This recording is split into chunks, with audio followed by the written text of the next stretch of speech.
Update. Am I the a-hole for threatening to kick my soon-to-be wife out of the house? Original post. My fiancé, 27 female, and I, 30 male, have been together for 5 years now. We're getting married on October 25th, and we can't wait. We rarely get into fights or arguments, but this really just made me frustrated. My soon-to-be sister-in-law, 36 female, recently got a divorce and has been staying with us for the last 4 months. At the beginning, I was fine with it. Stay here for a couple of months, get situated, and find a place of her own. That does not seem to be the same thought my sister-in-law had in mind. She has not paid any bills or any expenses. I'll come home from work and my fiancé and her will be hanging out on the couch watching TV or having a girls' night every night. I rarely get any alone time with my fiancé anymore, other than sleeping together in the same bed. My sister-in-law has a full-time job and makes decent money, enough to afford an apartment. I got home from work last night, and there they were, just watching TV in the living room, eating takeout, didn't get anything for me, and I just blew a fuse. I said I'd had enough, and that my sister-in-law is a grown woman and needs to get a place of her own. My fiancé stood up for her sister and said it's not fair. I then told her, then you can go too, and you guys can get a place together. Eventually, I went to our bedroom, laid in bed, and eventually fell asleep.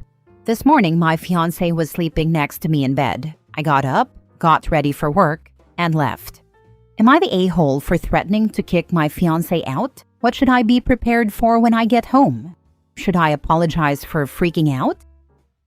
Now for the top comments before reading the updates. Not the a-hole. Just the fact that they didn't get you any food is BS. It was an extreme example of discounting OP's presence in the home. Isn't that the truth? Was he supposed to prepare dinner?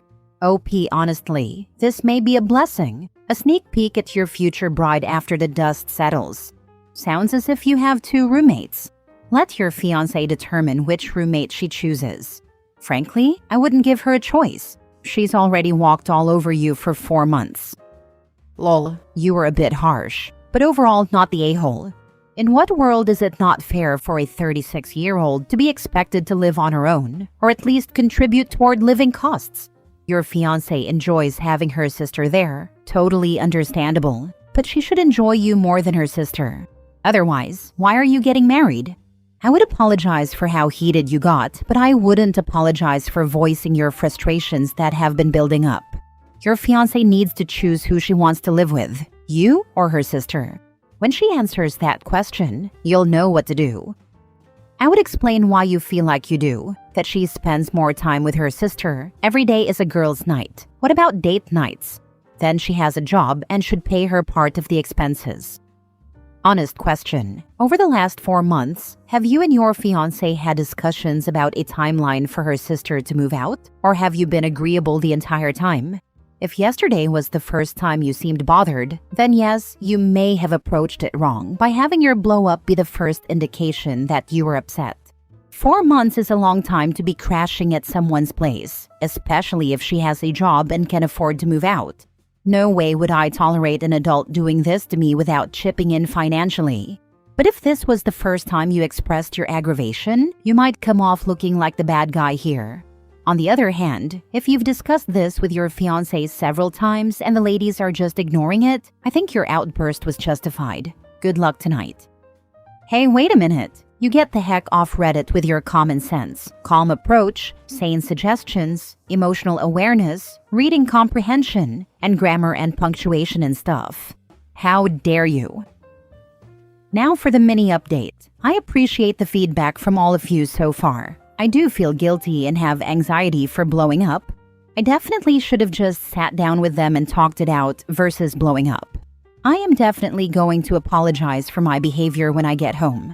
For awareness to address some questions I saw, I have asked for alone time, and we get some, but not as much as we had before she moved in. Maybe I just missed that. Her sister has always lived near us, so they used to hang out often, and I'd just go play golf or hang out with my friends. I guess I'm just not used to not having the place to ourselves and not getting that alone time anymore. Now for the full update. Hi all, I know a lot of you wanted an update for when I got home last night. To some surprise, at least it seemed like it to most of you, we communicated. And it went well. When I got home, they were both sitting at the table ready to talk. I spoke through my frustrations and built up energy, and my sister-in-law said I was extremely fair. I apologized first for acting like a child and not communicating from the very beginning about a plan for her. Sister-in-law apologized and gave her reasons, not excuses in my book. Details: she was in pain shortly after the divorce and wanted to be with her sister and me since it was the most comfortable situation. My fiancé apologized next and mentioned that she also missed the alone time we used to have, but was making sure she was there for her sister. For arrangements/plans, sister-in-law is now filling out applications for apartments and will be touring this weekend. She got us a full home deep cleaning service and gave my fiancé and me massage gift cards. I did not ask for any of that. After we sat down and talked, sister-in-law then went to the bar to hang out with some of her friends. Then my fiancé and I went out to get all-you-can-eat sushi, my favorite, and she paid to make up for last night's dinner plans. We talked about everything and how we need to communicate more.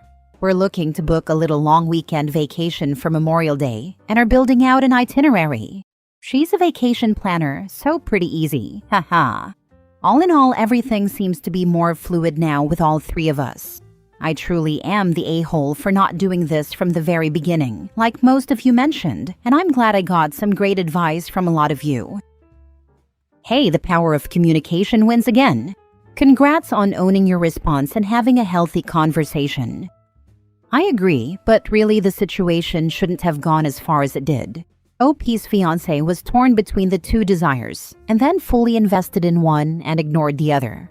I'm all for helping people when they need it, but anybody with half a brain could have seen that he was being pushed into being the NPC in his own home. I would have agreed with all this if fiancé hadn't bought takeaway for herself and her sister and forgotten all about OP. It's like she and sister-in-law regressed and were reliving their single days together. She needs to build back trust with OP now and show him that she will prioritize him going forward. Glad everything seems to be working out and that they both realized that you exploding like that was because of bottled up feelings. Wild to see how many posts in the original thread are telling OP to reconsider the marriage and leave his fiancée. Glad OP took the reasonable path instead. Right? I'm like, whoa. If OP didn't say anything before to set some sort of timeline or boundary, then you can't really blame his fiancée and her sister for their behavior because they didn't know it was an issue. Now they know, and they're taking steps to fix it. Next story. Am I the a-hole for not going home during our semester break and letting my family deal with the mess they made? So, for some context, I'm in my second year of college and transferred to a school 2 to 3 hours away from home, so I stay in a boarding house. After my mom passed away a year ago, I took over a lot of household responsibilities, cooking, cleaning, grocery shopping, because, well, someone had to. My older sister is a nursing student with a crazy schedule. My younger sister isn't very independent, and my cousin, who moved in at my dad's request, helps with cooking. But that's about it. At the start of the semester, before I left for school, I made sure the house was spotless. The laundry was done, the fridge was stocked with fruits, veggies, and meal-prepped food, and everything was in order. I figured they'd at least try to maintain it. But no. The first weekend I came back, the house was a disaster. Shoes were scattered everywhere, dishes were piling up, trash was overflowing. Unfinished takeout was rotting in the fridge, and my meal-prepped food completely ignored. I was frustrated but cleaned it up anyway, thinking they were still adjusting. I reminded them, nicely, to at least clean up after themselves. Not because I was a clean freak, but because I want them to live in a clean and healthy environment. It was one of my regrets when my mom died from health complications, and I deeply blamed myself. The next weekend, same mess. And the weekend after that. At that point, I was done. Home was supposed to be a place where I could rest, not somewhere I had to play housekeeper after a long week, so I just stopped going home. I made excuses, school projects, group hangouts, whatever it took. Then semester break came. It was also a big religious holiday where we honor the dead, and family would be coming over. Normally, I'd be the one running around, making sure everything was clean and prepared. But this time, I told them I had papers to finish and wouldn't be coming home on time. In reality, I knew that if I wasn't there, they would have to clean the house themselves. And sure enough, while I was away, I checked our group chat and saw them absolutely panicking. They didn't know where things were, struggled to buy all the food they needed, complained about not having space to prepare food because the table was too cluttered, and even ran out of clean plates. Honestly, I felt satisfied knowing they were struggling. I came home the day after the holiday to spend time with them and visit my mom's grave. As expected, they hit me with, "Oh wow, how convenient that you couldn't come home earlier." But the house? It was cleaner than usual. Not perfect, but better. I know they'll probably slip back into old habits, but at least now they've felt what it's like to handle things without me. Maybe next time they'll think twice before taking it all for granted. So, am I the a-hole for ditching them and making them clean up their own mess? Now for the comments. "Oh wow, how convenient that you couldn't come home earlier."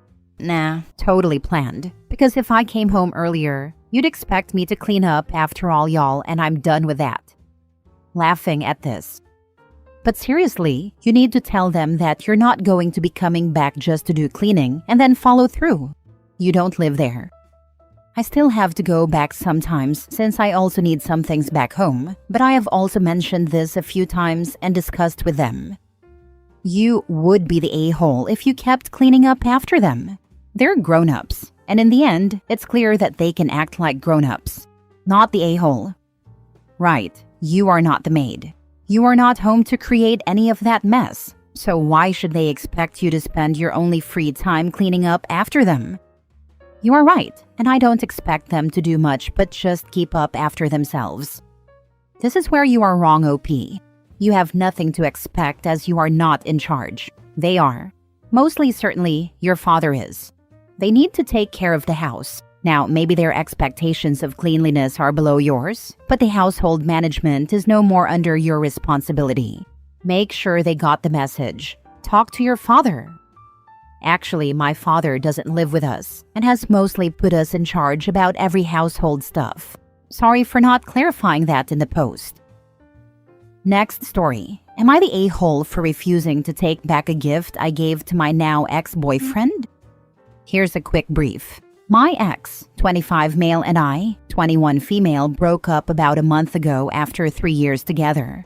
It wasn't a dramatic breakup, more like we had grown apart, and I was tired of feeling like the only one putting effort into the relationship. He wasn't a bad guy, just kind of emotionally lazy, if that makes sense.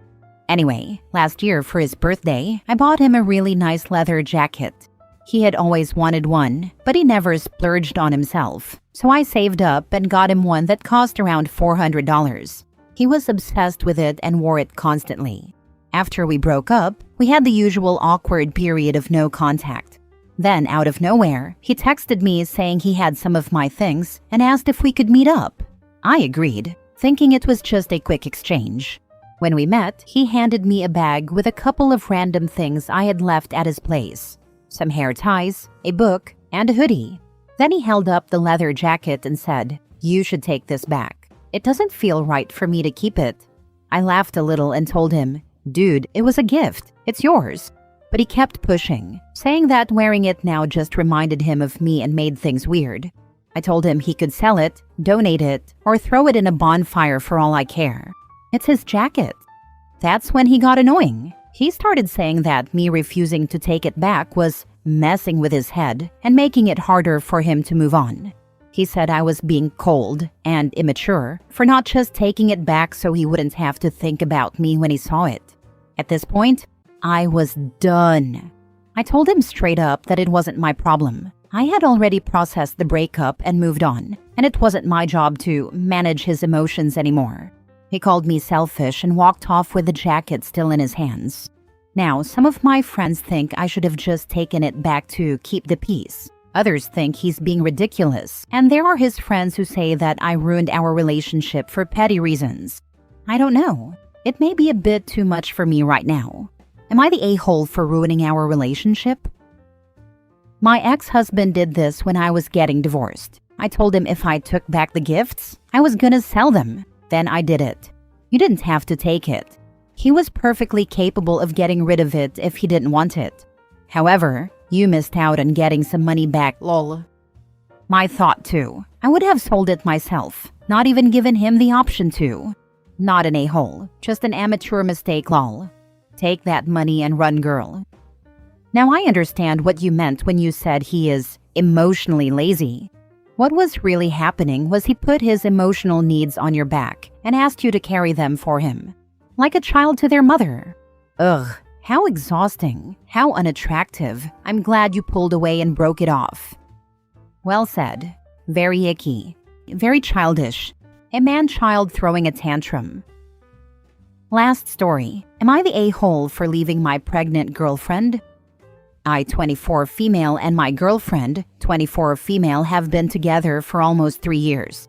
My girlfriend has BPD, and if you know anything about it, then you know this relationship has been anything but easy. I've always contemplated leaving, but now it's the straw that broke the camel's back. My girlfriend has an ex, 27 male, that she is still friends with. At first, I was wary of the friendship because of how close they were. Still sharing a bed, he takes her to the spa and gets her nails done. But over time, I stopped caring because my love for her started to dwindle away. I always tried to make things better, but he always drove a wedge between us. Recently, about 4 months ago, we went to a party and he was there. I left early because I wasn't feeling good, and I took the car with the expectation that he was going to drop her off, or she would call me to pick her up because she was drinking. Neither of those happened, and she ended up sleeping over at his place. Fast forward to 2 weeks ago, she has missed her period and has been feeling sick, so she took a pregnancy test. It was positive. I know he's the father, and I can't stay with her. She's calling me an a-hole and a hypocrite because the plan was for us to have children in the future. But obviously, I don't want a child under this circumstance. Am I the a-hole for leaving her while she's pregnant? Edit. Just clarifying, since I think some people missed that we are or were in a lesbian relationship. Unless I missed something in biology, obviously it is not yours. Not the a-hole. It is completely reasonable to leave someone for cheating. Testing for STIs. If she cheated with her ex, who knows who else she cheated with? Not the a-hole. This relationship was already difficult enough that you were thinking of leaving. You were rapidly falling out of love. Now she's cheated on you and gotten pregnant. If she needs someone to support her through pregnancy and birth and to raise this child, she has the baby daddy. She doesn't need you. Plus, she will cheat again if she gets away with it this time. You may have planned for kids in the future, but that was the future, and I'm sure you had a vision for how that would happen. Adoption or surrogacy most likely, and this wasn't it.